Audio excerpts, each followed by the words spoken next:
Hello everyone, welcome back to the series. Next up in the guide, we're going to be taking a look at Wiggler Ahoy full steam ahead on Gelato Beach.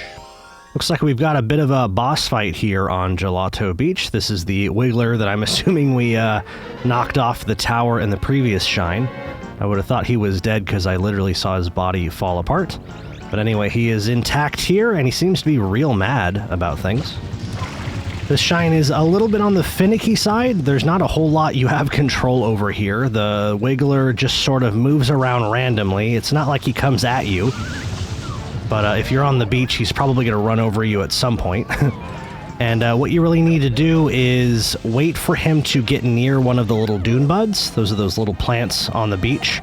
And you'll want to spray the dune bud with water, which will create, some sort of structure that'll pop out of the sand.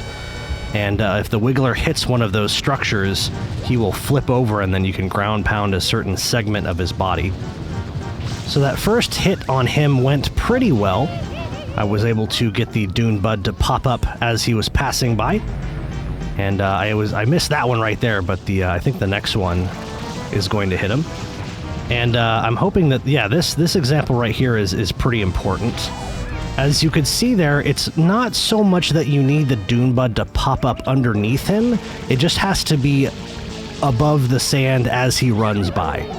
So the timing is a little bit looser than you might initially think. You just have to have the dune bud, like I said, the structure has to be there as he runs by, and then he'll flip over anyway.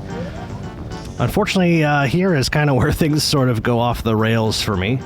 I don't really understand how the Wiggler moves in this shine. I'm assuming there's just like a bunch of paths that he can sort of randomly move around on.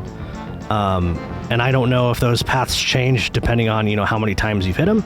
But at this point in the video, he kind of just doesn't really want to come back over here. And I guess what I really needed to do is head over to that side of the beach, though I've never really done that before. So he came a little bit closer there. I thought I may have had a chance, but it didn't really look like he actually got close enough for that to have worked. And unfortunately, I'm going to sit here and try this probably 2 or 3 more times.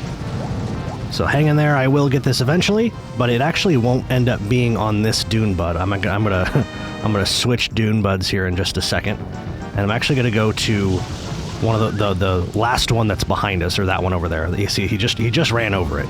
That should have been a clue, and maybe it was. Yeah, I was like, all right, maybe I should try this one then. And I think this is gonna go relatively soon here. There it is.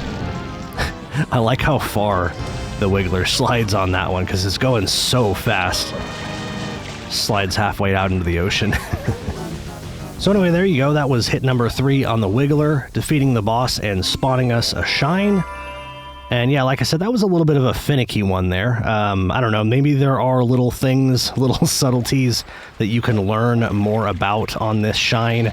Maybe there are certain dune buds that have a better chance of the Wiggler running over, or maybe you are supposed to move around a little bit more on that fight. But I don't know, I've always just sort of like fumbled my way through it. And I'm here to tell you that nothing bad has happened to me yet. So anyway, that's how I collect that one. Thanks so much for watching, and I'll see you in the next video.